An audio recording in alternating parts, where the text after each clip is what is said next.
season, but I'm hyped. Neil Thought, Jimmy G, buckets, gets buckets. Oh my goodness, give me the hot sauce, Neil Thought, give me the hot sauce. What are you doing, Dragic? Did you not get the memo? Derrick Rose can go upstairs.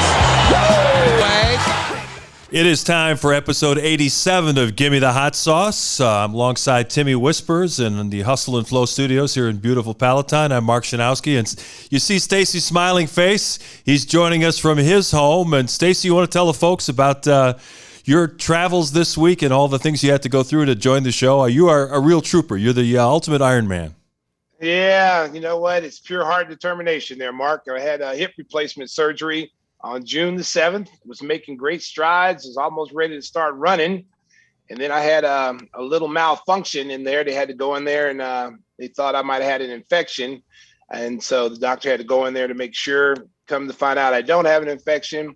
They fixed it up for me and I'm back, baby. I just got out of the hospital. I just got released. I spent 2 days in the hospital. So I just got released about an hour ago. So I'm here on the show right now. I couldn't leave you alone with Whispers. So yeah. I had to come over here. And just crawl over here, Mark. I'm crawling to the table, baby. Man, you're supposed to get an oil change every 10,000 miles, not every 2 weeks. I mean, what's going on? Listen, hey, you know what? I'm just so happy with this new hip.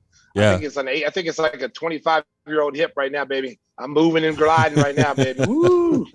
Hey, we got a special show coming up. We're going to be joined a little bit later by Scoop Jackson, who does great work for ESPN. Scoop. He's also the author of several books. He comments on hip-hop culture, a lot of things that he does. One of the most varied broadcasters, writers going in America today. So we're going to be joined by Scoop. He also, of course, a big NBA fan, grew up in Chicago, but I guess he's a Knicks fan. I found out, Stacey. Is that how could that be possible that you were born in Chicago and become a Knicks fan?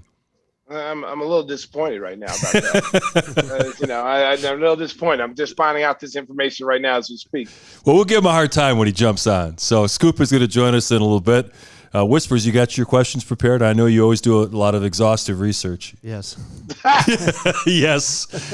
Can you expand on that? No, I'll just freeze the crowd as always. Yeah, I'm sure he'll bring the interview to a grinding halt when Scoop joins us a little bit later. We'll have to apologize. Send out the letters. Make sure the attorneys don't contact us after you just bring the show to a halt. That's right. As always, Whisper, a man of few words. That's all you're going to get. Hey, let's talk about the Bulls free agency. I think that you get some comments from Stacey, and you can you're just drinking coffee today, so I guess it's not happy hour yet. It's coming right up, though.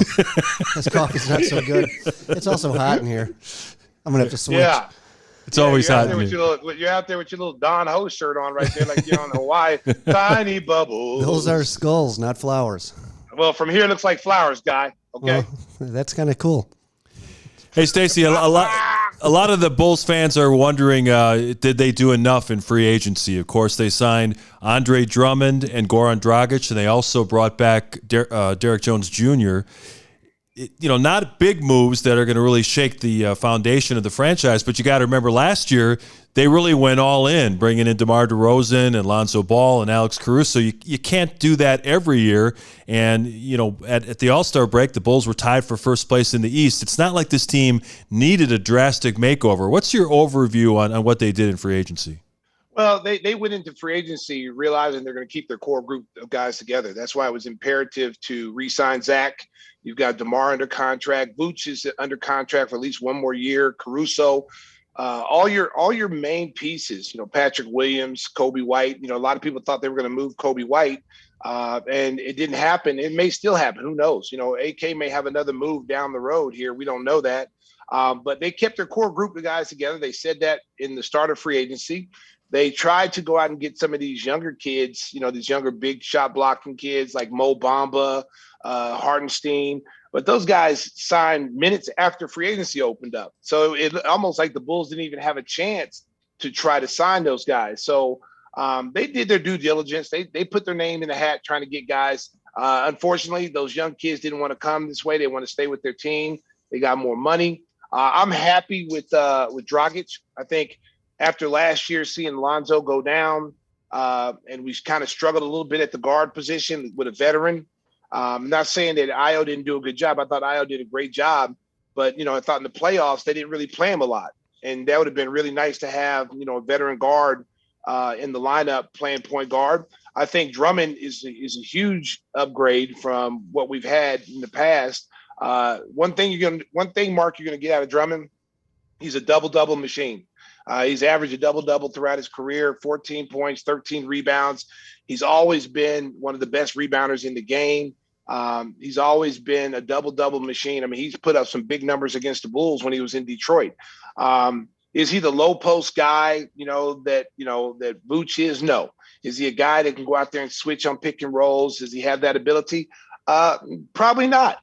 But there's not a lot of guys in this league, Mark, who can. But the one thing you're going to get out of him, he's going to run the floor. He's going to love playing with Lonzo because he can get up and down the floor and fill lanes and get easy dunks. The pick and roll, he sets some really vicious screens. He's a really good screener because he understands the philosophy. If I set a screen and the guard comes off, I'm going to be open. He doesn't set those phantom screens that we see sometimes like Casper the Ghost, where guy just kind of just skips the screen and slips. This kid will set a screen and he will roll to the basket and he'll catch lobs. So I'm excited about these two guys.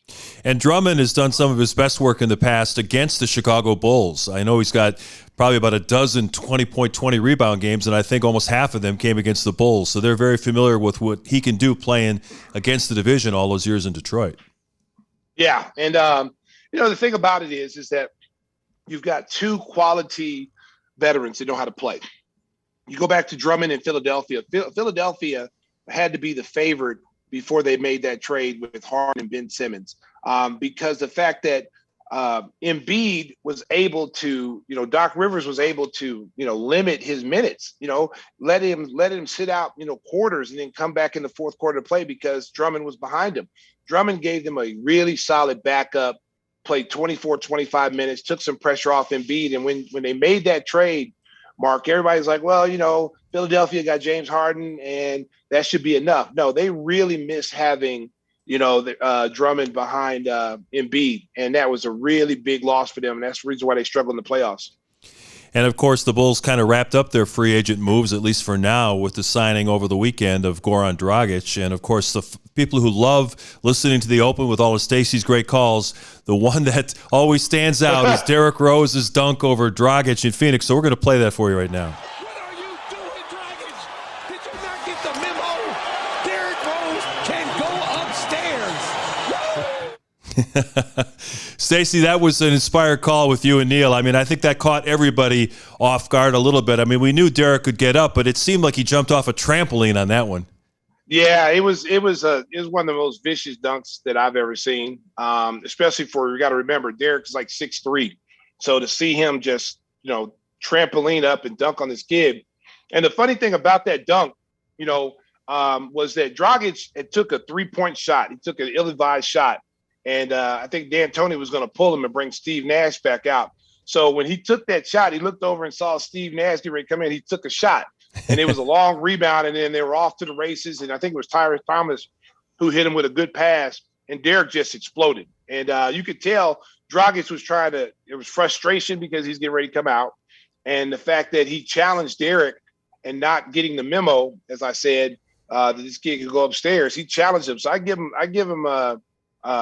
some credit for trying to challenge and trying to block that shot, but that's forever a poster, man. And in our social media world, that became something that's played over and over again on YouTube. And the phrase even, did you not get the memo? I've seen that in so many different contexts, some of them not even having anything to do with sports. And you should have copyrighted that, Stacey. You could have made millions on that. You know what? Here's the funny thing about that, too, is that, Dragic has gone on to have a great career. Yeah. That dunk kind of, I'm not saying the dunk kind of catapulted him, but people identify him with the dunk, but he's had a really, really good career, Mark. Yeah, Dragic made All-NBA one year when he was with Miami, or it might have been when he was with Phoenix. He's made an All-Star team. He's shot 46% for his career. He shoots about 36% from the three-point line. And people are saying, well, he's 36 years old and he didn't shoot the ball last year. But remember, when he was in Toronto, they just chose not to play him because they decided they were going to go with their young guys, and they were just looking for a move where they would find him a chance to get with a contender later. Then when he went to Brooklyn, he was in their rotation. He played pretty well in the playoffs, even though they got swept out in 4 games. Well, he's a solid point guard. This guy's got a lot of starts under his belt. He's got a lot of minutes, a lot of mileage. He knows how to play. He's a solid defensive player, even at his age. The thing I like about him a lot is he competes, and that's what kind of guys you want on this team every night. You're starting to hear with in the rookie camp with Dalen Terry. Yeah. He's competing. He's playing hard every night. Those are the kind of guys that you want on your team that you don't have to worry about in game 70 is not going to be motivated to play. This is going to be a competitive training camp. When training camp starts, guys are going to be fighting for positions. And I tell you what, it's only going to make the team better in order to do that. And to have a good point guard, someone that can come in and knock down 3-point shots. Everybody talks about we got too many guards. Right now on paper, we kind of do, but who's to say that, AK in the front office don't make another move and look to bolster the lineup even more? Because right now, there's still some quality free agents out there. But, like I said, everybody's not going to get the big contract. There's going to be people who are going to have to settle for mid-level exceptions. And, you just got to be patient if you're a front office. Yeah, it is an interesting situation for Billy Donavon. Now, you put Goran Dragic in the mix, and they've already had 5 guards that you're wondering how you're going to get playing time for Zach LaVine, Lonzo Ball, Alex Caruso, Ayo Dosunmu, Kobe White. Now, Dragic makes 6, and Dalen Terry, who can also play the small forward position, makes it kind of 7. So, I mean, from a coaching perspective, you can't play all of those guys. That's going to be a delicate situation for Billy unless there's a trade that still is to come. How do you rotate 7 guards? You can't do that in the course of a 48-minute game. Well, Mark, it's a good problem to have because you got to remember, Lonzo's the point guard, but Lonzo can go out and play small forward or 2 guard too at 6'6". So you've got different lineups that you can play, trot guys out there. You can play a all guard lineup if you want to. You can play Dragic at the 1. You could play Caruso at the 2, Zach at the 2.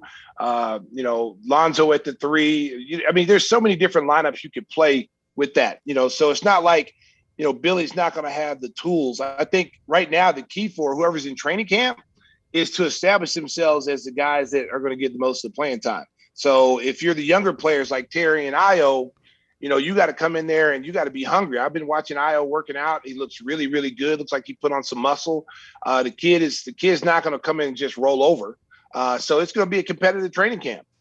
Yeah, and the other move, of course, we haven't talked about yet, Zach LaVine committing to a 5-year max extension. The 5th year will be a player option. That was negotiated by his agent, Rich Paul of Clutch Sports. So, that's going to be like $215 million. So Zach is here for the long term. And, we did the live free agency show last Thursday, and we're kind of waiting. Why hasn't Zach committed yet? And a lot of conspiracy theorists were wondering, hey, are they going to trade him for Kevin Durant? Or is Zach thinking about going somewhere else? But Friday, early on, we found out that he was committing to the Bulls for the full 5-year max extension. And by all reports, Zach is working out again after having the cleanup surgery of his left knee, and I think he's going to be even more motivated to Stacey, getting a taste of the playoffs to see if he can't take it further with this team next year. Well, and that's what getting to the playoffs is all about. That's what winning's all about. You got a taste of the honey. You understand what it takes to get to the playoffs, how the game changes when you get to the playoffs. So, and he was one of the main reasons why we got to the playoffs. Now, in order for this Bulls team to take the next step, Mark, they're going to have to be a better defensive team. Zach's going to have to be a much better defensive player than he was last year. DeMar has to be a better defensive player, and Vooch has to be a better defensive player. Your 3 best players have to be your best defensive players too. And in order for the Bulls to get past the first round and really cause some noise, they all have to commit to the defensive end. We don't have a Rudy Gobert back there right now. We don't have that guy that can cover up mistakes. So that means you got to play up top, and you can't have guys blow by you like they got an eye pass. Yeah, we got a question on the Twitch stream.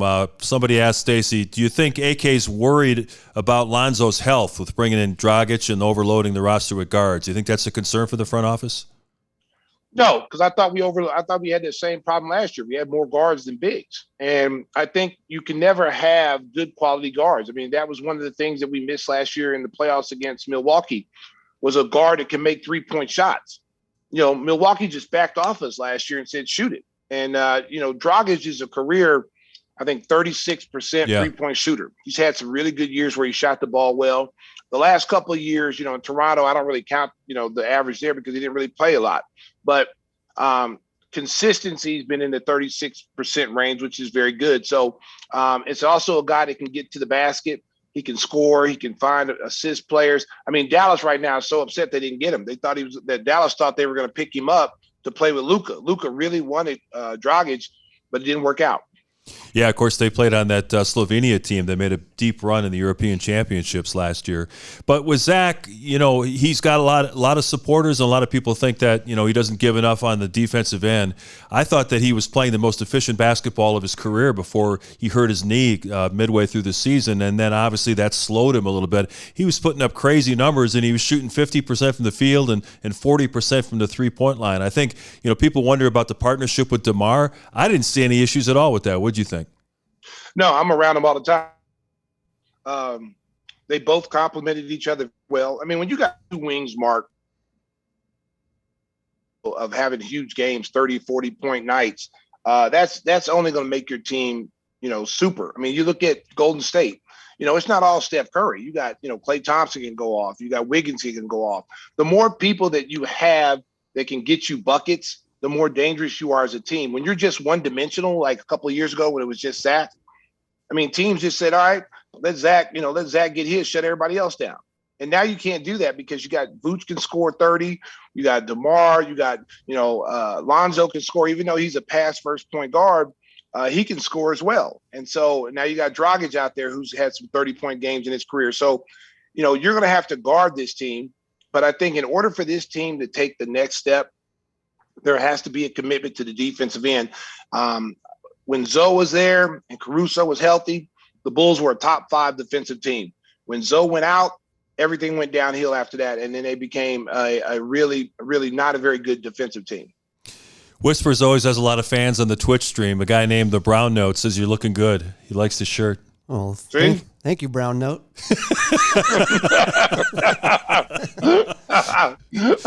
The Whispers fan club. Stacey, we're going to have to get shirts made, He's got groupies out there. Yeah, I think we'll do the one with the Weekend at Whispers. Yeah, I love that. Yeah. I can't wait for the movie. Stacey and I dragging him off, dragging the dead man around. Yeah. Yep. Dead man around, baby. Dead man walking. Sometimes it feels like that during the show, like we're dragging him around too, doesn't it, Stace? You guys are just keeping me alive.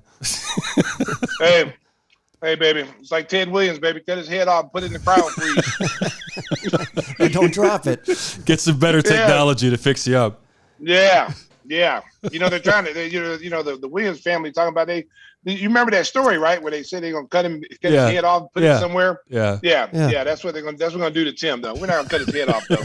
But then the sister and brother were fighting over the head and dropped it and cracked it. Yeah, they cracked it. Yeah. It's true. That's terrible, man. That's true. Terrible. It's not even a joke. That's terrible. Conspiracy theory. Yeah. Well, it's not something we have to worry about. The man of few words, Mark. Yeah. Hey, Stacey, the Bulls Summer League team gets started tomorrow. They open at 3 o'clock on Friday in Las Vegas. They're playing the Dallas Mavericks in their first game, and I think all eyes are going to be on Dalen Terry. They're going to feature him in the offense, see what he can do. He's not known as a guy that's always looking to shoot the ball. He's more of a facilitator and really a defensive stopper. I'm anxious to see what he can show during these 4 or 5 games in Vegas. Well, he's going to get every opportunity to show what he can do. This kid is 6'7". He's got like a 7'1" wingspan. He can play multiple positions, and I think that's the reason why they drafted him, because of his defensive ability and the ability to play multiple positions, whether it's point guard, 2 or 3. He has the ability to play those positions and play them well. And when you got a guy, Mark, with that type of length that's committed to the defense, the only thing I've heard about him in practice so far is that he's a gym rat. He doesn't, they got to force him to leave. He's the first one there, last one to leave. He's very competitive. Him and Patrick Williams talking trash to each other, going at each other, competitive nature. I love that, man. It's great. And Marko Simonovic has come in weighing 240 pounds. I mean, I watched him play in the G League last year, and he had trouble holding his position in the post. People are saying that his passing is better, that he's catching the ball better, and he's determined to try to get some minutes. Now, right now, the Bulls have 4 centers on the roster, including Marco and Tony Bradley, so minutes are going to be hard to come by. What's he going to have to show in Summer League to win the trust of the coaching staff? Because I know Billy last year said flat out, hey, he's not ready to play in the NBA. Well, I mean, last year was tough on the kid because, I thought, just from an outsider looking in, there was opportunities for him to play, especially during the COVID time, just to see what he got. Let him get his feet wet a little bit in the NBA games.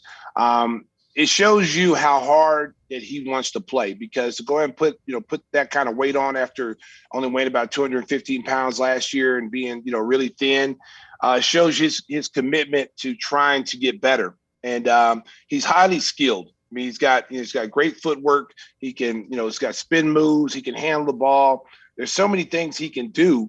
And now if you put that extra weight on him, that's only going to make him even that much tougher. You're not going to be able to root him off the post. You're not going to be able to knock him off his driving lanes. I think the most important thing for him to do is dominate, rebound the basketball, block some shots, score when you get the ball and opportunities, and show the coaching staff that they can trust you. And then when you come to training camp, you catapult from a great summer league into veterans camp, and you don't take any prisoners. You come at Vooch, you come at Tony Bradley, whoever, Drummond. You come at those guys and show the coaching staff that you can be trusted and that you need to play. The other guy who's going to be interesting to watch during Summer League is Justin Lewis. He came from Marquette, yes. A 6'7" forward, can play both forward spots. This guy's like 245. He's a monster inside. He can score at the rim, and even though he's signed to a two-way deal, Bulls are looking for some depth behind Patrick Williams. I'll tell you what, if he plays well in Summer League, he may earn a really serious look in training camp. Well, you gotta, and that's probably one of the reasons why they haven't really gone out and got a forward yet, at that position, because they want to see what he can do. If he goes to Summer League and plays like he's capable of playing, everybody I've talked to about this kid and the videos that I've seen of this kid, he's a tremendous player. A lot of people are surprised he didn't get drafted. Yeah. For whatever reason, he didn't get drafted. And this could be one of those finds that AK and Mark, just uncovered when everybody else just glossed over him. It could come back biting teams on the butt, because now you got a motivated, kid. It's got a chip on his shoulder like Io had last year. He's going to come out here and he knows what he has to do. He's on a two-way contract, so he understands that situation. He's going to be more in the G League than he's actually going to be on the Bulls roster. But if he comes out and plays well in the Summer League and then goes into veterans camp and looks even better, he has a chance to be on the roster. So there's plenty to watch in these Summer League games coming up. Just about all of them are going to be televised either on NBA TV or one of the ESPN networks, so make sure you check out the Bulls in Vegas. Of course, the show is called Gimme the Hot Sauce, and as always, we've got our array of specialty sauces here on the table. Yes. Stacey's Q. The original. Yes, look at that. Look at that beautiful sauce. Yeah. So that beautiful sauce. So make sure if you want to get your order in, GimmeTheHotSauce.com. Whispers, the sauce packer, stays up late at night making his special boxes. Yep. Yeah. Whispers. Yeah. Where's the read at, Whispers? Read. They get stickers now and the man card, of course. Yeah. I want to hear the read, Whispers. I want to hear the read. For the hot sauce? No, that's later, Stacey. Yes. We don't want to screw up everything. This is a talk production here. Yeah. Actually, the read is going to be we're talking about your friends at Windy City Limousine who got the week off because you're at home. You want to read that one, Whispers? Let's do it. Yes, let's do it. Your enthusiasm is overwhelming. Windy City Limousine provides championship service. Making a reservation is so easy, it's a slam dunk. Let Windy City break the full court pressure of traffic and get you to your destination in style, like Mr. Sleepy King over here. Contact us at 866-94-WINDY. That's 866-94-WINDY. What's the code for a discount? There isn't one. Oh, you got to drop Stacey's name, and then you still may not get anything. You can try King 21, but nothing will happen. You don't know. It might. All right, let's try it. All right, so make sure you contact our friends at Windy City Limousine. When you want to make sure you travel safe in this day and age. So they're happy to pick you up and take you where you need to go. Contact them at 866-94-WINDY. Coming up next, we're going to visit with Scoop Jackson of ESPN on episode 87 of Gimme the Hot Sauce. Keep it right here.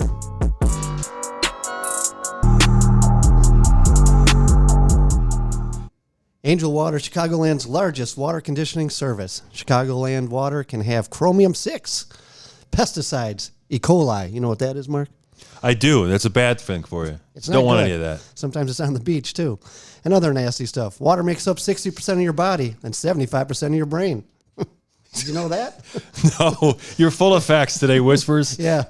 Angel will test your water for free with code KING21. Another King 21 code. Yeah, people love it, and they can remember it. So It's like playing blackjack. Call 847-382-7800 for a free water test and healthy water plan with code KING21 at 847-382-7800. It's what I've used for over 20 years. And she'll like it too. That's right. Episode 87 of Gimme the Hot Sauce rolls on. Stacey joining us from his home, and now we're going to welcome in from the south side of Chicago, Scoop Jackson. You see him on ESPN. You've read his work there on the website. He's the author of several books, just a prolific guy, both in print and in broadcast. Scoop, thank you so much for making time for us today. And how did you and Stacey get to know each other? I've been following Stacey since his days with, Mookie Blaylock and Ricky Grayson. There you go. So yeah, I've been. I knew Stacey long before he knew I existed. So You go back a long way, Mark. Yeah. And That's so, great. when I always surround myself with legends, okay? So you want to surround yourself with positive people, because positive people and positivity always rubs off on you. And Scoop's one of the most positive people I know. look, man, truth be told, I'm also glad when Stacey came in, so we didn't have to deal with Brad Sellers anymore. I'm like, hey. Brad is the mayor of Toledo or something. You know that? I know. No, Brad, I'm throwing shade at Brad. Brad's my guy. But no, in real honesty, I've been messing with Stacey since he was in Oklahoma. And being a Chicago guy, I was so happy, when he got drafted here. So it just, he's been fan ever since he touched on this concrete, as far as I'm concerned. Oh, I appreciate that, man. Your check's in the mail. Yeah, I know. Last time last time the check bounced though, so we got ESPN, y'all got all that platinum going on over there. Yeah. You know what they say about us at ESPN? We write a check and the bank bounce. Oh my goodness! So tell us a little bit, Scoop. You've been following the Bulls. You've been following this team. You know what? Fortunately, yeah, I've been back on it. I'm one of those guys that I'm not a bandwagon off it all dude, but I try to tend to lean towards teams regardless of where they're from. If I feel that they're representing us from Chicago in the right way. And there have been years where the Bulls, I don't feel, were representing us. And while I did follow and pay attention, because I'm always trying to watch, you all, do your thing and pay attention to the games, I really wasn't following like that, because even though I'm local, I'm based, I still have to cover national stories. So I wasn't putting the normal amount of time in that I would for following the Bulls that I have in the past, because I thought for a few years they weren't representing us. They weren't representing what Chicago was about. And I would ask people from Chicago all the time when they'd ask me Bulls questions, and I'd like, stop, right? Let me ask you one question. If you were not from Chicago, would you even be mentioning the Bulls to me? And every time they'd be like, nope. I'm like, so why are we talking about them now? You know what I'm saying? You have to have a greater interest in our organizations more than us just being from Chicago, unless you feel they're representing us. So there have been years over the last 15, 20 years where I want to call it bandwagoning, but I've dipped in and out based on what I felt the team was doing and if they're representing what this city stood for. And there have been times that they haven't, Yeah. And that's better than the Bears, because the Bears haven't been that way since '86. So yeah, it's been a long time. Yeah, because we stand for something. Stacey, you've been here long enough to understand what it means to be from the city and what we stand on. And I think our sports team should always, or at least, a majority of the time, represent that. It's not about winning. It's about representing what we in this city stand for. And that's why I think the power that we have as fans is we have to have the power to force organizations to represent what we stand for in the city. What this city stands for. Everybody always talks about what's on the back of the players' jerseys and let's talk about what's on the front of that. Yeah, I agree with you. Does your organization represent the front of that jersey?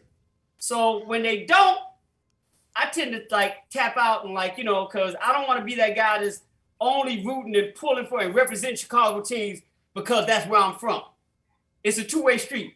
If I represent you, then you got to represent me. Yeah, I agree with you. That's one thing that Phil Jackson, I remember coming in as a rookie.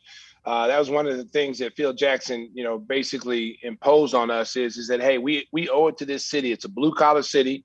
Everybody works hard for their money. They love their sports, but you owe it to them to come out every night and give your best effort. Your best effort, whatever that is, whether it be rebound and defense, just competing every night and not come out here and lay down and let a team walk all over you. And you go back to those championship years, Scoop, that never happened because we always came out. And I think that's why there's so much of a when you look at all the fans that have grown, they grew up watching those 90s Bulls, and seeing how they represented. That's why we have so much equity in the world. I mean, worldwide because of those teams. Yeah, but you get to the culture. I mean, you get to the center of the culture, what the city stands for, and along with everything you said, this is also a city that we don't take any BS from anybody. No. We don't take any BS from ourselves. So we expect that to be on the table too. And you as an athlete and what Phil Jackson told you, I'm pretty sure goes along the way with every, general manager, head coach, scout, whatever connected to any Chicago team. I'm pretty sure they say the same things, but athletes have to understand it's not just the fans that are coming to pay to see you play. It's not just the fans that are on TV watching you. It's not the fans that you happen to be encountered with that walk up to you. When they talk about the people in the city, they talk about people you all will probably never, ever see that are the core of the city, who can't afford to get to games. Fans of Chicago who've never been downtown before. Fans of Chicago who've never been south of Roosevelt. We're talking about like true fans who you all would never connect with. Those people as well are the people that you all represent. So it's deeper than blue collar. It's that grind. It's that survival. You all represent, and these teams represent the survival. And that's the respect Chicago gets across the world. That's what Chicago is known for.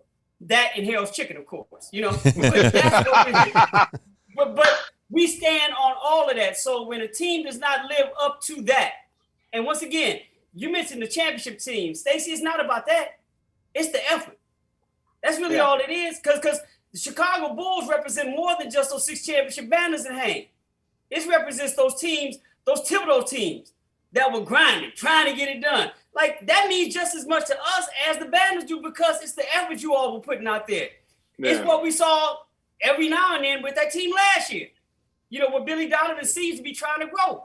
We want that effort. We want you to represent all corners of this city because that's what we riding down.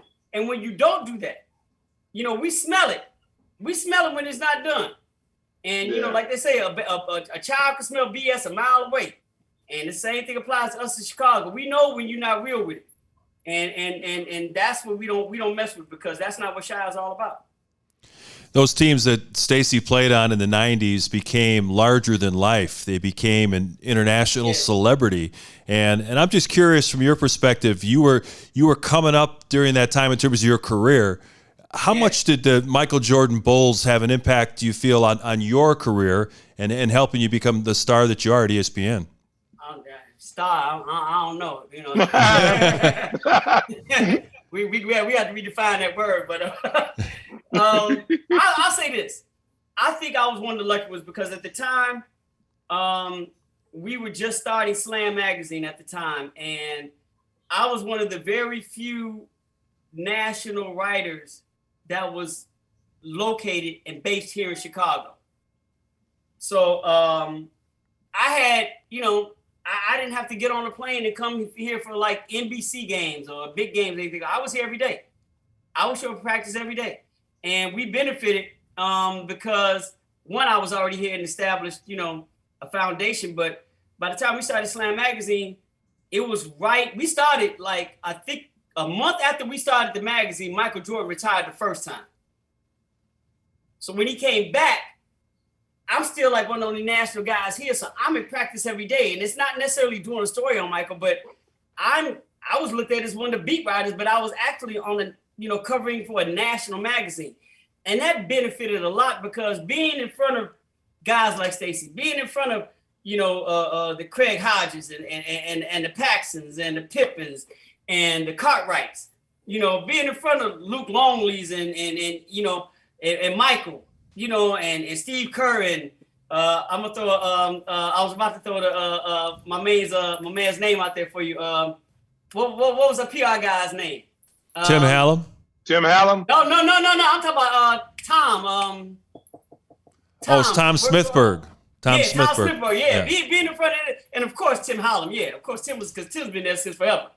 But being in front of their faces every day, I think benefited me because I never asked for stories every day, so I never got on their nerves.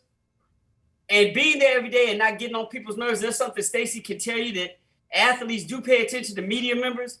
Ask them questions every day, and sometimes they're meaningless questions. They tend to get on their nerves, and athletes tend to tune them out. But when you're there every day and they see you every day and you don't mess with them every day, they tend to lean into you a little bit because, okay, you must be on something today because now, you must need something. That's cool because I don't mind talking to you because, you only bother me every 10 days instead of every day. And I think being one of the only national writers here and being able to not mess with them, even though I saw them every day, not mess with them every day, I think it benefited me because I was able to build relationships with the athletes and get conversations with them that I never held against them, but they feel comfortable talking to me about because, it was necessary. And I think they helped us out with Slam a lot back in the day, where, Mike would have conversations with me when he wasn't talking to the media. And I think that's based on that. So we were able to put Michael on the cover of magazines when the magazine wasn't selling because we were new to the game. But the magazine wasn't selling and Mike was not talking to the media, but he grabbed me by the side, like, come on over here. I'll give you something, but I can't let everybody else see that.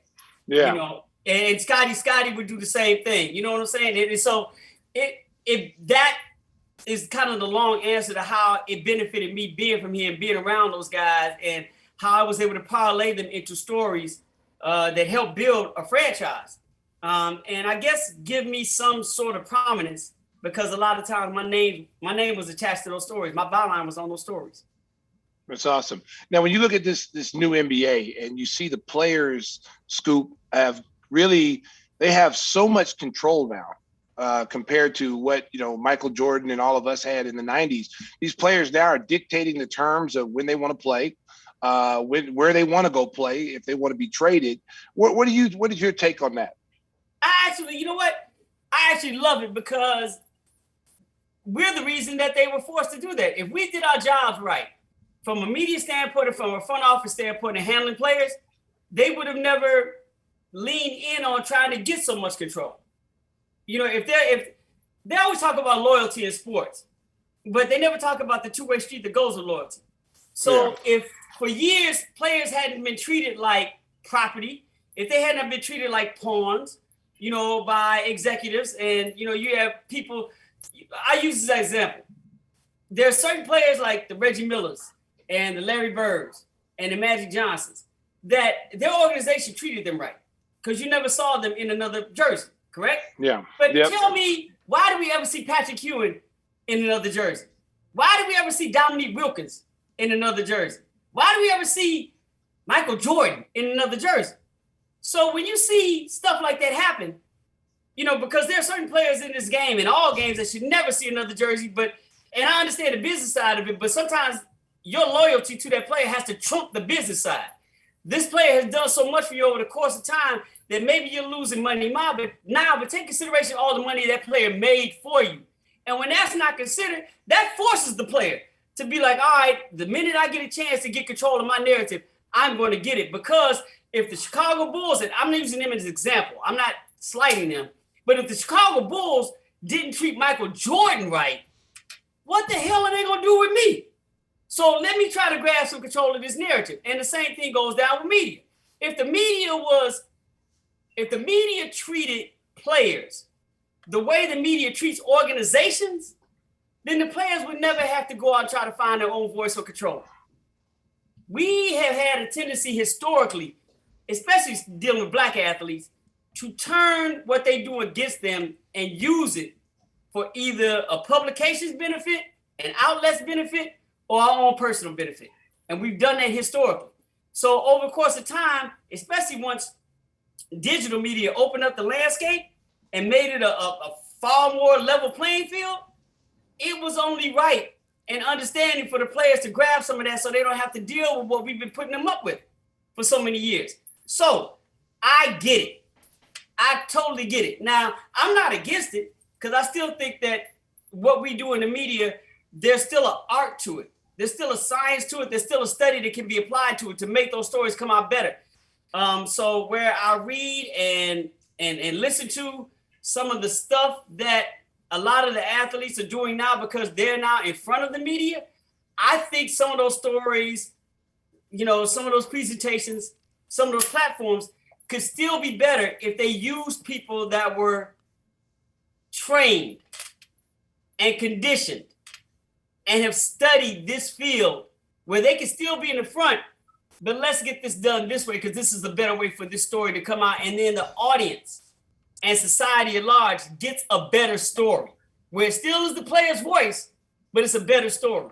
And on the other side of things, as far as management is concerned, it's going to be interesting to see, especially during collective bargaining agreement, how they're going to try to reel that control back in. Because,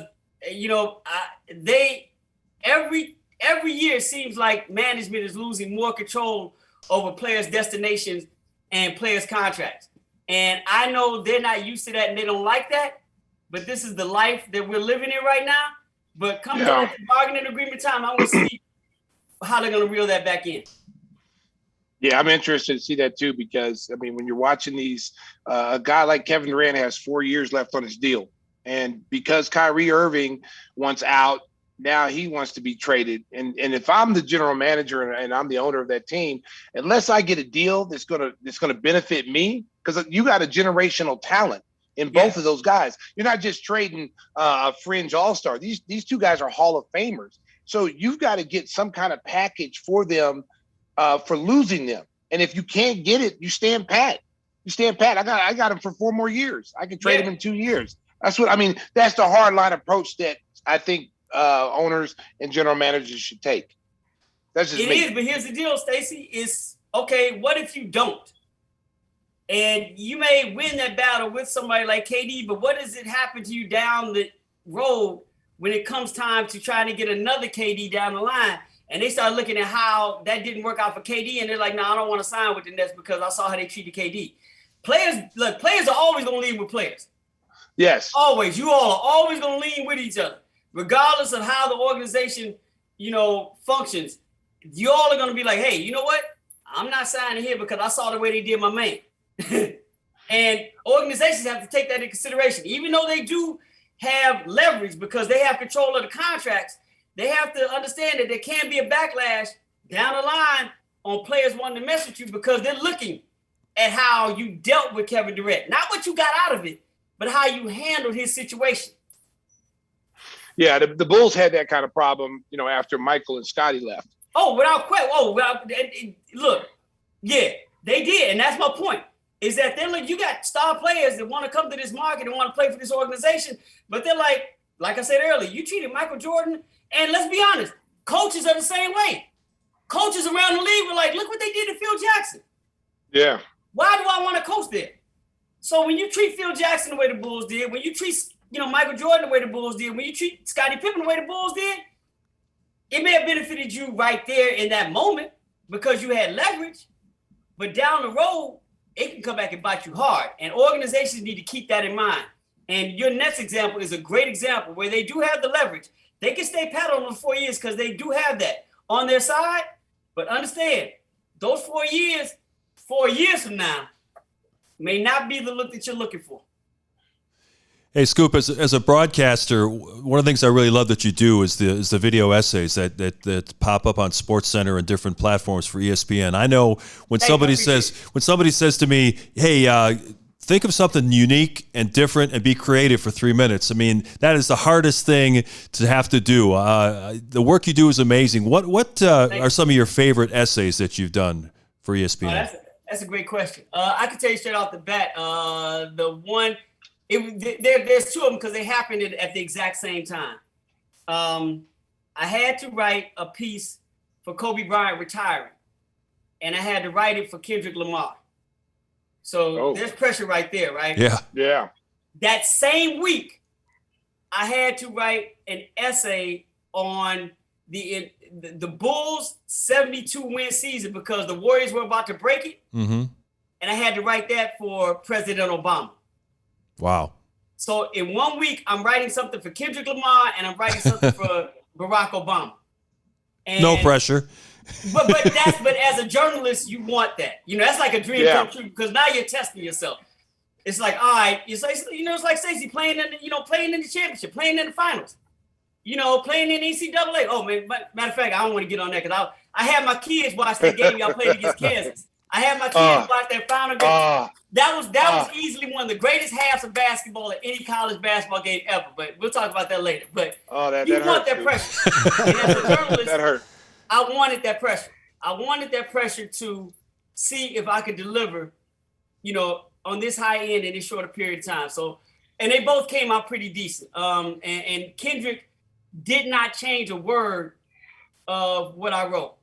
And that was an honor. And he, the fact that he respected what I bring to the game to that level, that's always going to stand out as one of my favorites. And then even though Barack didn't wind up doing it because it was a scheduled thing and we had Reggie Caffney do it, the fact that I still wrote it for Barack and then Reggie Caffney added to it, those two will always stand out. But I'm glad, I appreciate you pointing that out because it's a different form of writing, man. You talk about making a transition from long form writing, from feature writing, with Slam to writing long columns and doing column writing, opinionated columns for ESPN.com, to transfer into doing, short feature writing and being a senior writer for SportsCenter. Those are three totally different lanes of journalism. And I'm not going to sit up here and tell you that it's been easy, but I've tried to do my best to make those adjustments and still maintain a level of quality that I think I'm capable of putting out there. Yeah. So, you see what's going on with Brittney Griner. What's your thoughts on that? I think she's being used, in my opinion, as a political pawn. There's no way in the world that girl should still be over there in Russia in jail. It just doesn't make any sense. So what is your take on that? I agree with you. I think she is being used as a political pawn. I don't necessarily, and I think it's out of our control, and I think as much attention and pressures we put on them, I don't know where I fall as far as the narrative. If she was, like say, if this was LeBron James or if this was somebody else. I've heard everybody from Jennifer Aniston to LeBron James that they're using as a narrative as to why she's not getting the same treatment. I don't know where I fall on that, Stacey, but because I don't think it's in our control. I think it's basically bad timing on her end, and she does have some notoriety. But the fact that a war broke out, with Ukraine and Russia is using every piece of leverage that they have to get what they want out of this is really unfortunate and bad timing on our end. But it is, in my mind, Putin using her as, just like you said, a pawn to get something he wants.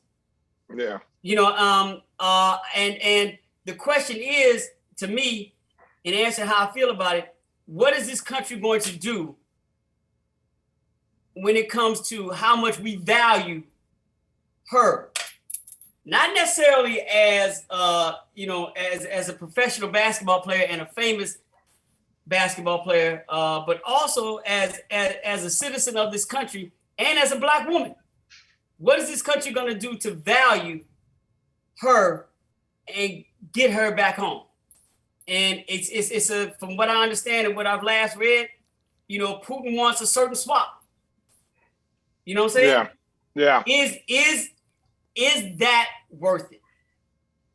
What is her value? And to me, if it gets to a point where they string this along and it becomes evident that they don't value her the way it seems like they would value others, then I may feel a little differently about that. But I really do. It's going to be interesting to see what they do. I think it's good for us to keep her name in our conversation. I think it's good for us to, make sure that she stays above the fold line. And as the first story coming off, she needs to be the first topic of conversation at all times. I think we do need to do that. But I'm trying to wonder, because of what we're dealing with, if that's going to have any impact on these negotiations, on what it's going to take to get her free, because I don't think Putin's listening to anything we say, and I don't think he cares. No. I think he's really just using her as a pawn, because for him, she was the right place in the right time, and that is so unfortunate. But let's see if America shows how they value her and how they value citizens. It's going to be interesting to see. Stacey, do we dare let Whispers ask a question? This is always dangerous. Whispers, I know you've been preparing. You got one? I'm ready. All right. What do you got for Scoop? Hey, I love that shirt, Scoop, by the way. Thank you, man. Thank you. My nephew's started his own clothing line about a year ago, so he got some good stuff. So I'm always repping his, I'm always repping the young folk stuff, because they think I'm an influencer when I have influence on nothing.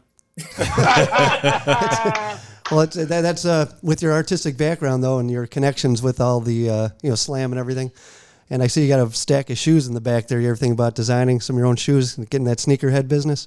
No, man. I leave those for the experts, man. I know my lane. I know what I do, and I try to do it well. But I'm one of those OG sneaker aficionados. So I came around in the beginning. I'm from the start, and I believe we should all dress from the ground up, and it starts with our foot game. So I'm one of those dudes. But I know that there's more to just sneaker designing than actual designing. A shoe has to be functional. There's more architecture in it than there is design. There's more science than there is, in design. And I understand what it really takes to get to the nuts and bolts to design and actually manufacture and produce a legendary grail, as we say in the game. And if I'm going to put my name on any sneaker or my, ideas on a sneaker, then I would have to I'd have to learn the game from the ground up in order to do that, because anything else to me is doing it a disservice. Now, I'm not taking anything away from all the fashion designers who've made collabs and stuff like that. All that's fine. But I go a little deeper than that to shoes, because I think it's more than just the aesthetic. I think what makes shoes. Unless you're a woman. Invest in retro Jordans. It's more than just the way they look. There's a functionality to it. There's a purpose to it. And I'm not in that lane, man. And I try to, look, I'm that guy that when my house starts flooding, I don't try to get buckets. I call a plumber. Yeah, when something needs to get done, I want it done right. Me too. I'm not that guy. I'm the same way. I'm calling somebody. Right. They have experts for these reasons. I'm one of those guys. Look, I call the expert. It's time. If I got to put this ESPN money to work, it's gonna be on stuff like that. And when it comes to designing shoes, they got experts. I'm gonna let the experts really do their thing. I'm gonna stay in the lane, appreciate them, and bow down to them, for what it is they do and how they've been doing for so long. So Scoop, how difficult is it now that the way the society is going now, everything's digital. Everything's going digital. Everything is podcast now. How hard is that for you, still writing and still doing articles and stuff like that? Because newspapers are irrelevant now. You gotta, you don't even see it. I can't even think of the last time I saw a newspaper. Right. So how does that impact you and going forward into this new kind of media thing? Yeah, that's a great question, Stacey. And I think it affects me. I think it affects the outside conversation more than it directly affects me, but I may be lying to myself. Because I still function by the belief that it's still on me to create good content that's going to drive you to what it is that I do. And as much as there has been a shift in actual print media and people engaging in print, I'm not going to sit up here and act like print media still doesn't exist. Like you said, you may not have picked up a newspaper or remember the last time you picked up a newspaper, but you can't sit up here and tell me newspapers don't exist anymore. Yeah. Right? They're online. My thing is that it's on me as the content creator to make you still pick up a newspaper.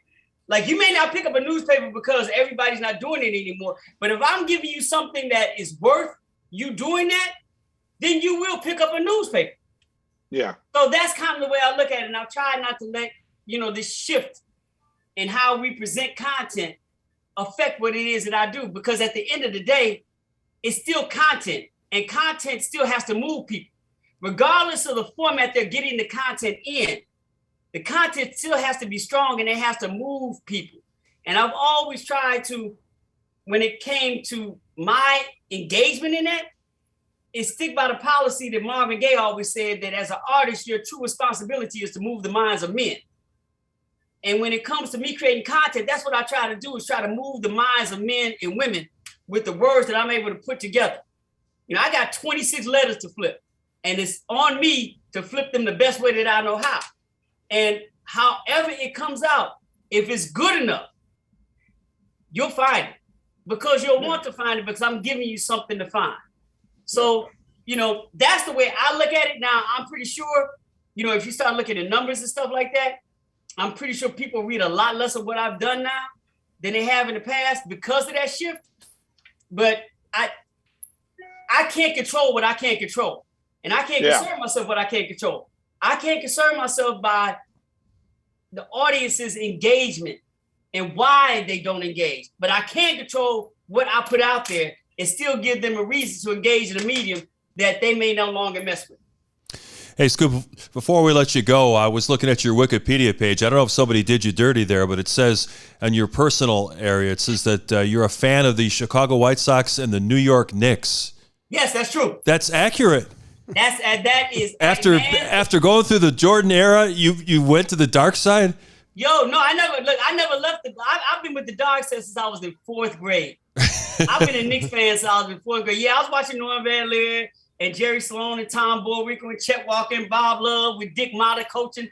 I was still messing with them. But so you think Charles Smith got fouled underneath the basket then, huh? Huh? You think Charles Smith got fouled in that 93 series? Oh, without question. Oh, hell no. Hell No, wait. We'll talk. 2 things. He did not get fouled. Hugh Hollins made one of the worst calls in the history of mankind because, are you talking about Charles Smith missing those shots? Yeah. Yo, no, he missed the shots. Okay, all right. And I can say that about Charles Smith because he married one of my favorite people in life. He married Lisa Smith. And Lisa Smith and I worked at BET together. All right. So I'm like, how does Charles Smith get the finest woman in America? I always held that against Charles. But, and even as a Knicks fan, that phantom that call on Scottie Pippen. Yeah, Hubert Davis. One of the worst in the history of all sports. That call is worse than the Tucker Rule call as far as I'm concerned. So we don't need to get on that. But I've been a Knicks fan since I was in 4th grade, man. 4th grade. I went to school with Walt Frazier's son. Okay. We went to the same school at the time. And my father had a connection to Earl Monroe. So he took us to New York when I was in 4th grade and took me to a Knicks game. And I got to meet, I was a big fan of Walt Frazier because he went to Southern Illinois and he had a Chicago connection, even though he got Atlanta in his break, but he's still Chicago as far as we're concerned. And I got to meet him, you know, because I knew his son, we went to school together, but I got to meet Earl Monroe. After this game, my father introduced me to Earl Monroe. And y'all may be too young to know, but, you know, Earl Monroe's nickname was Black Jesus. Right. And he really was that. So that was it. And that's all I need. So I came back to Chicago, man. I was all about Reg Holtzman. I was all about Jerry Lucas. I was all about Dick Barnett. I was all about Willis Reed. I was about everything the Knicks were about for the rest of my life. I was done. So when I had to cover the Bulls, when I was covering in your locker room, Stacey. Yep. In your locker room, I would still go there with Knicks stuff on. Oh, no. I was Michael, Scotty, all of them knew I was still a Knicks fan. I didn't care. But at that time, I had Oakley on my side. And Oakley was representing me. Yeah. So he's like, if they give you any trouble, man, I got them. Don't worry about that. They ain't gonna mess with you too much. Yep. So now I stayed. They knew I was still a Knicks fan. I'm not fickle like that, man. I ride and die with mine. So all right. I grew up a Knicks fan. Well, you got a lot. I divorced him a couple of years ago. I ain't gonna lie. I divorced him. I filed my papers. I divorced. I'm gone. Yeah, they're struggling. They're struggling a little bit right now. A little bit? They're struggling. A little bit? Only for 50 or 60 years. Yeah, I mean, you know, it's not about champion. I told you, it's not about. They should have never got rid of Pat Riley. You and I both know that Pat Riley was going to be gone eventually anyway. He wasn't going to stay there for that long period of time. What they never should have done is let Larry Brown go and pay him $17 million for not being there. That's what they shouldn't have done. Yeah. Yeah. They done some kind of head scratching things, kicking Charles Oakley out of the garden. That's terrible. Myself. The way they started treating Oakley, that was bad enough. The way they treated Carmelo Anthony, the way they treated Oakley, it's that whole Dolan ownership has been bad with the Knicks. But and Stacey, you will laugh at this, but they hired World Wide West. Yeah. That's a big hire for them. Hey, man, that's a big hire for the culture, man. Anybody know West was our Tommy from Martin Show. We didn't know what West did. We didn't know what the hell West did, but he got it done. So now West is getting an official paycheck. That's love. He was at every big game. Dude. And you always wondered, how'd you get here? Stacey, I got stories on that dude, and I'm not gonna mention his name anymore. I got stories that go way beyond basketball, way beyond to show you the clout that dude got. It's incredible. So I try to, I still keep a little bit of Knicks love, even though we're still divorced technically, But once they hired, worldwide, I'm like, I'm taking their phone calls now. Well, they got Jalen Brunson. We have late night phone conversations, me and the Knicks. We still divorced, but we have late night phone calls. Well, maybe things are turning up. They finally got a free agent they wanted to get in Jalen Brunson, so things are turning around. And Jalen represents here, but he's not the savior for them. No. But it's a step in the right direction, though. They targeted a guy and they got him. Yeah, but let's be honest. What is Tibbs gonna do, man? Because to me, I don't know what Kimber did for him to treat Kimber like that. That was bad. That was bad. So my concern is like, okay, Jalen Brunson is a good fit. He could do something, but what's gonna stop Tibbs from like treating him the same way if he don't like something that Jalen Brunson's doing?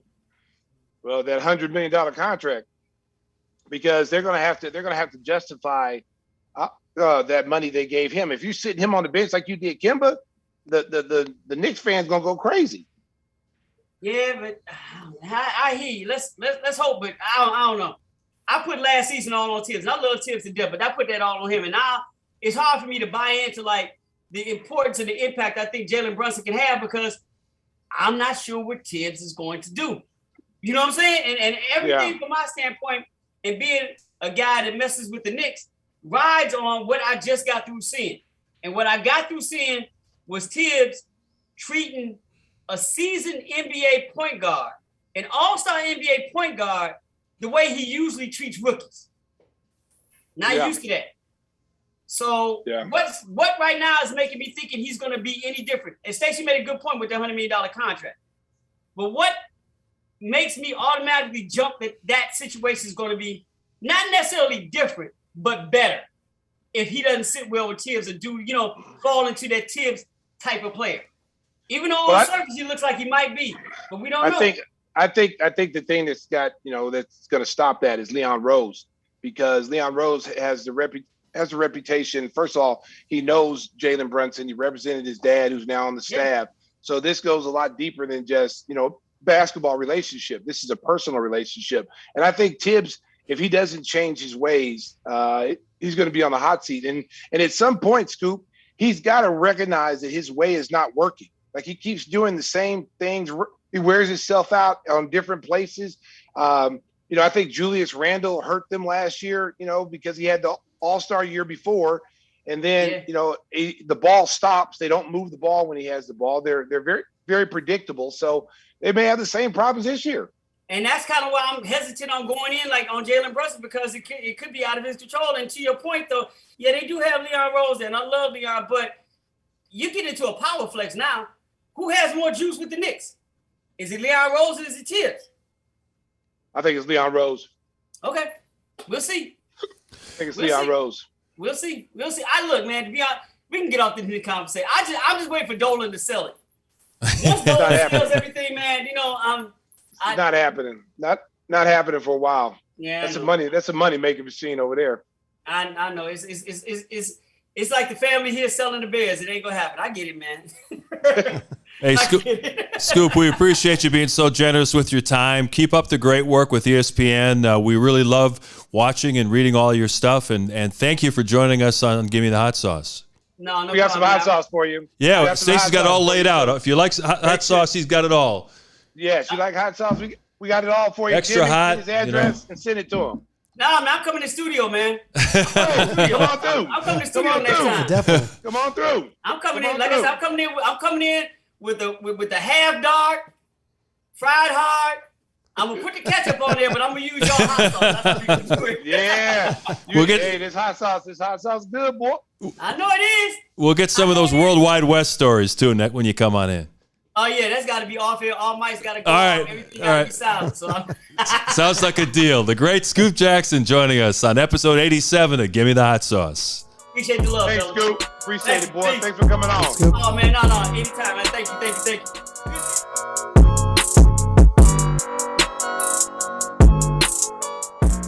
We want to thank Scoop Jackson for joining us and remind you that one guy who's definitely not a Knicks fan is our good friend Jeff Vukovic at Nationwide Insurance. He rides and dies with the Bulls. He's been doing it for a long time, as well as all the Chicago sports teams. So when it comes to insurance for your auto, home, and business, make sure you contact our guy, the king of insurance, Nationwide agent Jeff Vukovic at jeffvuk.com. That's jeffvuk.com. And Stacey, I know you're convalescing back at home after your hospital stay. The Golden Pipes, I'm sure, were not damaged during the process. Nationwide is on your side. Woo! Still going strong, even after his stay in the hospital, our guy Stacey King. And make sure to contact Jeff Vukovic for all your insurance needs. You know, Stacey, we touched on free agency earlier. I know you asked Scoop about Kevin Durant. That whole story is just going to get uglier, I think, as the summer wears on. I read something today where the Nets called the Minnesota Timberwolves. They asked for Karl Anthony Towns, Anthony Edwards, and 4 first-round draft picks. I mean, those are the kind of deals that they're looking for, and I don't know if they're going to find it out there. As good as Kevin Durant is, he is 34 years old, and you have to worry about whether or not he can still maintain himself at an elite level for 4 more years. Mark, this is me in Minnesota. You asked me there at trade. Yeah. I'm hanging the phone up. Kevin Durant's 34, and why would the Minnesota even entertain that trade? They've got the pieces right now after picking up Gobert to make some noise in the Western Conference. Kevin Durant's got 4 years left on his deal. These owners are going to have to start tightening it up a little bit and say, hey, look, you know what? You wanted to come here. You took the money. We gave you max money, and now you want to leave. Well, you got 4 years left on your deal. You're going to honor those, and if we can find a trade that benefits us, then we'll do it. And that's what they got to start doing, because this telling teams, I only want to go to 2 teams. Well, what if those 2 teams don't have assets? Then you're stuck, trying to move them there and getting trash back. It doesn't work that way, because, again, I said this, Mark, those are Hall of Fame players that are leaving. They're future Hall of Fame players. They're generational talent. And you've got to get something, not just draft picks, but you got to get something to be able to fill out your roster. Yeah, it's crazy, especially now. Brooklyn looked at the deal that Utah got for Rudy Gobert. That was 5 players, 4 first-round draft picks, and I think there's a pick swap thrown in there as well. I mean, Rudy Gobert is a very nice player. There was a lot of speculation that maybe he would come to Chicago. But when you look at what the asking price was, I mean, you think about that. They got 4 first-round picks plus Walker Kessler, who was a first-round pick in this year's draft. So, in effect, 5 first-round picks. They also got, some bench guys that are decent players that are going to be going over there, including Patrick Beverley, the Chicago guy. So I think, what that trade showed that it might be impossible to make a Kevin Durant deal, because Brooklyn's going to ask for a lot more than what Utah got for Rudy Gobert. Well, exactly. And Minnesota just opened up the vault and just basically gave it up. I mean, I think they could have waited and got something, when the price wasn't so high. They're going to look back on this and they're going to say, hey, what if they lose Anthony Edwards in a couple of years? He decides as a free agent, hey, you know what? I want to go play for the Atlanta Hawks. I'm from Georgia, or if I want to go play with the Lakers. There's a possibility that could happen. What if Towns says, hey, I'm tired of losing. I want to go play for Brooklyn.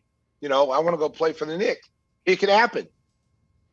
Stacey, is this the first on Give Me the Hot Sauce? Are you battling the hiccups there? Or is that what's going on? You know what? You know what happened to me? I had, surgery yesterday. Yeah. On Tuesday, they put a thing down my throat. Intubate. Yeah, incubated. So ever since then, I've been having hiccups for like 3 days, man. It's like annoying. I've never had hiccups. It's very annoying. Why don't we let Whispers do the hot sauce read? Maybe you can get a drink of water. Go ahead, Go ahead. Because it's going to take a while if Whispers trying to do the hot sauce read. Yeah, you can take a nap. I am. I just took no dose. I'm trying to say it. If you like hot sauce and barbecue sauce and you're listening to the right show, Yeah, here you go. Gimme the Hot Sauce has the best small batch organic sauces. Spice up best. your kitchen. Chicago-style red sauce with a garlic twist, or St. Pat's Verde green sauce with extra avocado and cilantro. The King's Q, a bold, spicy sweet sauce, just like the King over there. And our new hot as Atlanta asphalt Chicago fire 1871, which will burn your eyebrows off. What about that atomic sauce we were going to try? Oh, yeah. D wanted to try some of that, remember? I think our DJ's ready for that today. It's a little atomic. It might be the new flavor. I think he needs a little pick-me-up. He looks a little tired over there. We'll give you a little atomic sauce. It's like Knock paint you on your stripper. ass. You'll love it. Yeah. Use Burn his code Hot eyebrows Sauce off. 21 to get 21% off your first order. That's Hot Sauce 21 for 21% off. And you'll know that Tim is personally packing each box with love and affection. Yep. He's the hot sauce You get the packer. man card and the sticker. Yeah, you get You everything. get a little bit of everything. and hot sauce. Is the 3-pack become a 4-pack, or is that? There's a 4-pack. There's Yeah. a 3-pack. There's whatever you want me to pack, I'll pack it. Oh no! That's a problem. right there, buddy. Uh-oh. Yeah. Have it with two hands. Oh my gosh! So make sure you go to GimmeTheHotSauce.com. Ask for Whispers. He will personally pack it for you. That's Gimme. Yeah, that's right, because people do Yes. misspell that. That is a problem. Yeah, they do misspell it. Hey, what are you doing over there? Nothing. Are you trying to make fun of my hiccups? A little bit. You know, That's uncalled for. your fan club is growing. You know, the brown note guy, his wife said hi too. Oh, tell her I said hi. Oh my God! Whispers. The Whispers fan club is growing by leaps and bounds. Yeah, I'm telling you, he's our little Chewy. He's our little Chewy. Stacey, you had a chance to watch any summer league? I know you're in the hospital. I don't know if they get NBA TV in there, but Yeah, I did. I watched Chet Holmgren. yeah, he looked play good that first game. Hey, wait a minute. I told you what I tell you about that kid Lofton. Yeah. Kenny Lofton. Did I not tell you? He looks like that kid can Barkley play? when Barkley Yes. came out of Auburn. Yes, he backed Chet Holmgren down, man, put that body on him and was scoring all over the top of him. I told Yeah. y'all, keep an eye on Kenny Lofton. I told you. And, Yeah. everybody thought I was joking, and he may play some good minutes for Memphis. Remember when Chuck was the round mound or rebound when he came out of college and Bobby Knight cut him from the Olympic team? I mean, he was like 300 pounds when he first came into the league, and that's kind of what Kenny Lofton looks like. But it was interesting. When he put back Chet Holmgren into the paint, Holmgren almost flew into the second row when he knocked him backwards. Oh, he's highly skilled. He can shoot the ball. He runs the floor well. He can pass out the double team. He's the perfect player for Memphis. He's just got to drop a few pounds. I mean, have you seen Zion lately? Zion's like, one like shrimp taco away from being three bills, man. I mean, he's a big dude, and so these kids are coming in here and they're big. I mean, but I was impressed with Chet Holmgren. I think he's more of a small forward than actual, power forward right now. Right. He moves very well. The Josh Giddey kid looked really, really good when I saw him too. Looked really, really good moving the ball. I think Oklahoma City's going to have their hands full. What are they going to do with him and Shai Gilgeous-Alexander? Do they move Shai Gilgeous-Alexander to get more draft picks? Because they probably got more draft picks than anybody in the league combined. Yeah, how about the Oklahoma City? They got so many draft picks. They took two kids named Jalen Williams. The one Jalen Williams is a forward from Santa Clara, and the other one is a center from Arkansas. So it's going to be a nightmare for the coaches and the broadcasters, like which Jalen Williams is in there right now. So, I mean, what Sam Presti's doing down there is kind of crazy. It's like that Spider-Man meme where they point at each other. That's right. Yeah, that's how they look like. But they got so many first-round picks. The problem that they're going to have, even they're developing this talent, Mark, and they're not going to be able to keep all these young kids. They're going to have to move them and try to get some star players there. But unfortunately, it's just a small market. It's just so tough for them to get star players in there to play. Yeah, and the kid from Iowa, Keegan Murray's played well. He's had a couple of 20-point games. As all the teams are now going to be in Vegas for the next 10 days, playing 4 or 5 games. So it's going to be interesting to see how these guys fare when they're going up against each other. The feature game tonight on ESPN at 9 o'clock, we're recording on Thursday, it's going to be Orlando against Houston. So it's Paulo Banchero going against Jabari Smith Jr., and I'm sure Jabari is going to want to send a message right away that, hey, you got the pick wrong, taking Paulo with the first pick. Listen, I don't think they got it wrong. I think Banchero's a real deal. I think he's going to play extremely well this year. Very athletic, can shoot it, can run the floor, can pass. He's a natural scorer. I don't think they got it wrong. You couldn't go wrong with either one of those guys. But I think Paulo is a little bit further along as far as what Orlando needs him to do. Whispers, big hockey trade today. Alex DeBrincat, the Blackhawks leading scorer, going to Ottawa for a couple of draft picks. I mean, they're blowing that thing up. Yeah, it's over. That's the kind of analysis you can only get here on Gimme the Hot Sauce. Whispers going deep into his hockey knowledge. I thought you go into hockey games every now and again. I'm a professional analyst. No, I don't. Because no one cares about hockey. Well, I knew I wasn't going to ask Stacey that question, but I thought you'd have something to offer. But I was obviously wrong. Don't be surprised about my hockey knowledge, Mark. I'm offended that you even say that. All right, so what do you think about Alex DeBrincat being traded, Stace? Well, it looks like the Blackhawks are blowing it up. Yeah. When they get rid of Taves, they get rid of Taves and the what's his name? Patrick Kane. Patrick the Klinger, whatever his name is, they call him. If they get rid of him, they get rid of those guys. That means it's definitely over. Yeah. Hey, that night we hung out with Taves was the most I ever really was really in the stadium. You got a story to tell us? Why don't you tell a story about hanging out with Jonathan Taves? Tell it. Tell that story. Well, Stacey got the old booth at the stadium there for the UFC fights. Okay. And there's always some guys that come in there, and one of them was Taves, and we chatted with him for quite some time during that night, and super nice guy, but I didn't. He's like, you get to any games? Like, no. 3-time Stanley Cup champions, and you told him I have no interest in going to a game. I did tell him I was a bandwagoner. I said, I do have a shirt I pull out when you guys make it to the playoffs. It'd be great to see that again. Wow. What a bandwagon fan. That's the worst. Yeah. And he told me later on, he said, hey, who's that creepy friend of yours? Don't bring him up here anymore. Hey, Stacey, last thing. Baker Mayfield finally got out of Cleveland. And it was funny. They played that one meme where they put his head over Joakim Noah with what makes Cleveland so great. You think you ever go to vacation in Cleveland? But he's heading to Carolina where he's going to battle Sam Darnold for the starting quarterback position. And I'm sure that he's probably glad to get a fresh start somewhere else. Well, they didn't, you know what? They didn't go out and trade for him to have him sit on the bench. They really want him to start. They gave Darnold a chance last year. Darnold started off good, then he got benched, and so they're looking for some stability at the quarterback position. McCaffrey's got to be healthy if they're going to have a running game. His versatility. When he's not healthy, their offense struggles. They got a really good defense. It's underrated defense, but they're just lacking quarterback. Yeah.